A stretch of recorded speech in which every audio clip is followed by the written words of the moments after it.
हाय दोस्तों, मेरा नाम कुंदन सिंह है। तो आज हम पहला दिन से स्पोकन इंग्लिश का स्टार्ट करेंगे। तो पहले दिन हम सीखेंगे घड़ी देखना। मगर घड़ी देखना क्यों? देखिए, मैंने अपनी ज़िंदगी में जो पढ़ाई जो आप कहते हैं पढ़ाई मैंने शुरू की, जहाँ तक मुझे याद है सबसे पहले मैंने घड़ी देखना सीखा। मुझे याद है मैं उस समय वेस्ट बंगाल रहा करता था। तो मेरे घर के बगल में पीछे बाड़ी में हाँ, जैसे कि एक 5-6 रूम और घर रहते हैं गोल, एक मेन गेट, उसके अंदर 5-6 घर। तो वहाँ पे उसको एक बाड़ी कहते थे। तो उस पीछे बाड़ी में एक दीदी रहती थी जिन्होंने मुझे पहले टाइम दिखाना सिखाया। उन्होंने पहले बताया घंटा, मिनट, सेकेंड में अंतर क्या होता है और तुम टाइम कैसे देखोगे। और वो पहला चीज़ था जो मैंने सीखा। उसके बाद मैंने शायद स्कूल में नाम लिखा है, जो मुझे तो याद नहीं ठीक से, मगर घड़ी देखना जो मैंने सीखा वो मुझे याद है। तो मुझे लगा कि मैं शुरुआत घड़ी देखने से करूं, क्योंकि मेरी शुरुआत वहीं से हुई थी। तो ये हमारा पहला दिन है स्पोकन इंग्लिश का, और हम घड़ी देखना सीखेंगे कि इंग्लिश में घड़ी किस तरह से देखते हैं, कैसे बोलते हैं। ठीक है, तो मेरे पास एक घड़ी है, जैसे कि आप देख सकते हैं। ये मेरे पास घड़ी है, समझाने के लिए आपको आसान पड़ेगा। तो आप देख सकते हैं अभी यहाँ पे समय हो रहा है 3:13। ठीक है, अगर मुझे इस टाइम को इंग्लिश में बोलना हो तो क्या बोलूँगा? मैं बोलूँगा इट इज़ 13 minutes past 3। 3:13 हुए हैं। तो मैं इस तरह से बोलूँगा। देखिए, जैसे कि आप टाइम देख सकते हैं, अभी मान लीजिए 3 बजा हुआ है। देखिए, ये 3 बज रहा है। तो इंग्लिश में हम बोलेंगे it is 3 o'clock। It is का उपयोग करेंगे। उसके बाद जो टाइम है, जैसे 4 हो गया तो बोलेंगे इट इज़ 4, इट इज़ 5। और लास्ट में टाइम के बाद आप ओ क्लॉक लगा देंगे, जैसे कि इट इज़ 3 o'clock, 3 बज रहे हैं। It is 4 o'clock, it is 5 o'clock। जैसे समय है वैसे आप बोल सकते हैं। इसके अलावा मान लीजिए जैसे आप देख सकते हैं 3 बज रहे हैं। अब दूसरे लोगों को पता ही चलेगा कि 3 सुबह के बज रहे हैं, शाम के बज रहे हैं कि दोपहर के। ठीक है, शाम नहीं, दोपहर ही। ओके, तो पता कैसे चलेगा? क्योंकि आप तो बोल रहे हैं इट इज़ 3 o'clock, तो उनको पता चलेगा 3 बज रहे हैं, मतलब किस समय का। जैसे हिंदी में बोलते हैं सुबह के 3 बज रहे हैं, तो इंग्लिश में बोलेंगे it is 3 o'clock in the morning. It is 3 o'clock in the morning. आप यही बोल सकते हैं, या आप ये बोल सकते हैं अगर it is 3 o'clock in the early morning. ठीक है, तो आप दोनों का उपयोग कर सकते हैं, इससे कोई दिक्कत नहीं है। उसी तरह से मान लीजिए ये दोपहर का समय है, हमारे दोपहर का समय है, वो बोलना है कि दोपहर का समय है, तो आप बोलेंगे it is 3 o'clock in the afternoon, और एट नून बोल सकते हैं। आप बोलेंगे it is 3 o'clock in the afternoon, और बोल सकते हैं it is 3 o'clock at the noon. इस तरह के आप सिर्फ आफ्टरनून को ही बोल सकते हैं, दोपहर के समय को ही, एट नून। ठीक है, मान लीजिए 6 बज रहा है। ठीक है, तब क्या बोलेंगे it is 6 o'clock in the evening. अगर वो बतलाना है कि शाम का समय है, सुबह का समय है, दोपहर का समय है, आपको in the evening, at noon, in the afternoon या इन द मॉर्निंग, इन सब का इस्तेमाल करना पड़ेगा आप बताना चाहते हैं तो इस तरह से आप समय देखें इंग्लिश में। अगर 3 बज रहा है तो बोलेंगे इट इज़ 3 o'clock। अगर 4 बज रहे हैं इट इज़ 4 o'clock। 5 बज रहा है इट इज़ 5 o'clock। आपको इट इज़ बोलना है, इट इज़ जो टाइम है, उसके बाद ओ क्लॉक आप चाहे तो बोल सकते हैं या नहीं बोल सकते हैं। आप बोल सकते हैं इट इज़ 3, इट इज़ 4। अगला इंसान समझ जाएगा कितना टाइम हुआ नहीं। हाँ, अगर शाम का समय है तो भी समझ जाएगा कि शाम का समय है। अगर बोलना है तो किसी को शाम में जाना है इस समय में, तो आपको बोलना पड़ेगा it is 3 o'clock at the Noon, in the afternoon. इस तरह से बोलना पड़ेगा। ठीक है, तो ये हो गया कितना बज रहा है। अब देखिए यहाँ समय हो रहा है 3:03। तो इसको कैसे बोलेंगे इंग्लिश में? तो इसमें सेम है, आप इट इज़ बोलेगा, उसके बाद मिनट, कितने मिनट है? 3 मिनट। उसके बाद पास्ट लगाएगा, पास्ट, और उसके बाद समय बोलेंगे इट इज़ 3 minutes past 3। 3:03 हो रहे हैं तो बोलेंगे इट इज़ 3 minutes past 3।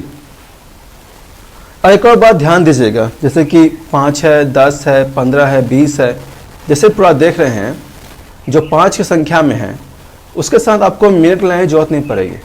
मान लीजिए समय अभी 3:10 हो रहा है, पूरा 3:10 हो रहा है, तो आप इस तरह से बोलिएगा it is 10 past 3। It is 10 past 3 मतलब 3:10 हो रहे हैं।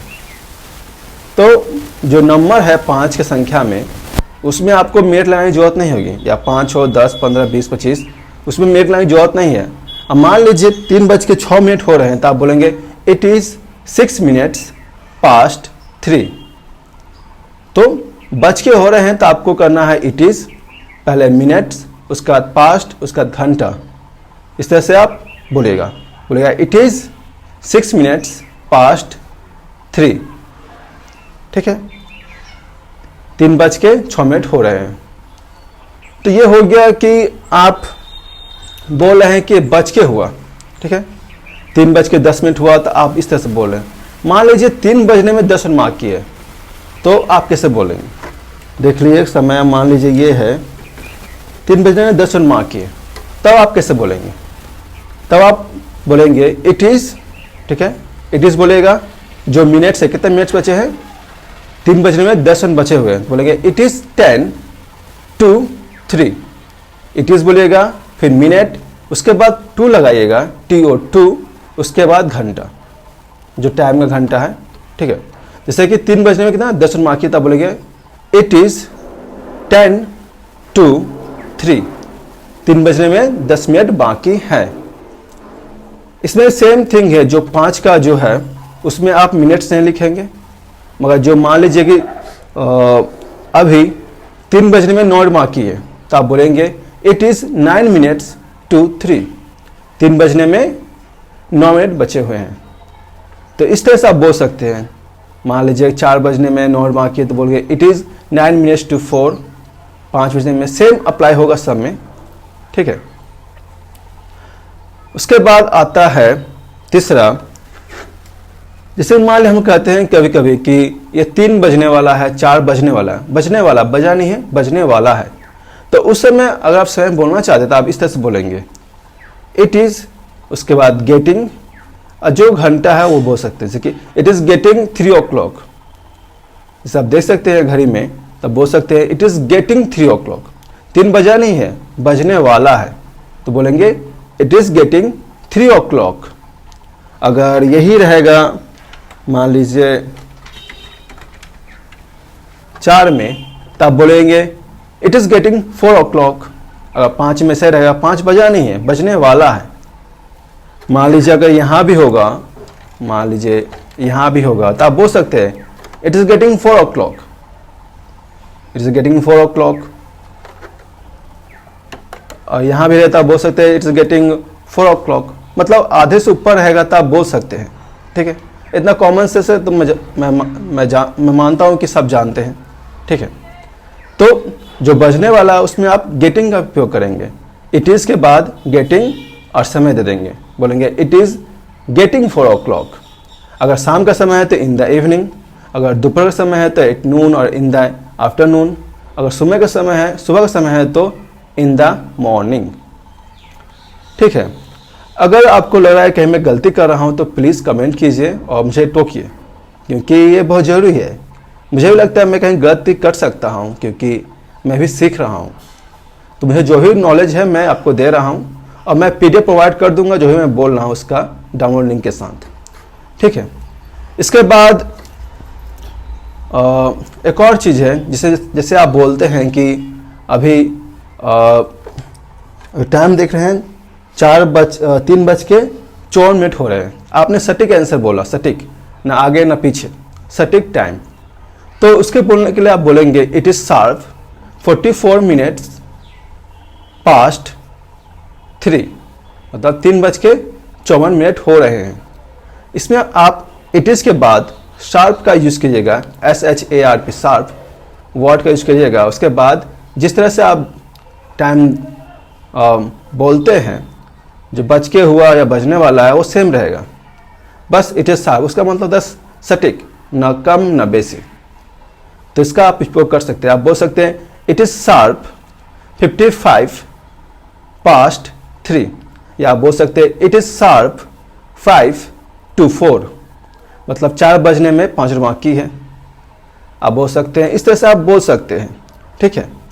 तो इस तरह से लगभग आप समय देखते हैं। इसके अलावा इंग्लिश में आप देखिएगा, जैसे कि ये रहा 30 है, 30 को हम लोग हाफ कहते हैं, तो आप बोल सकते हैं it is half past 3, it is half past 3, और आप बोल सकते हैं इट इज़ 30 पास्ट 3। उसका मतलब सेम रहता है कि ये 3:30 हो रहे हैं। और जो 15 है इसको आप बोल सकते हैं क्वार्टर, आप बोलेंगे इट इज़ क्वार्टर पास्ट 3, 3:15 हुए, या इट इज़ 15 पास्ट 3। तो इस तरह से आप समय बता सकते हैं और आप बोल सकते हैं। तो आज की वीडियो में इतना ही है। वीडियो देखने का शुक्रिया। मिलते हैं नेक्स्ट वीडियो में। अगर आपको कोई दिक्कत हो या आपको लगता है कि मैंने कहीं गलती किया हो तो प्लीज़ कमेंट कीजिए, मैं उसको सुधारूंगा अगले वीडियो में। वीडियो देखने का शुक्रिया। मिलते हैं बाद में।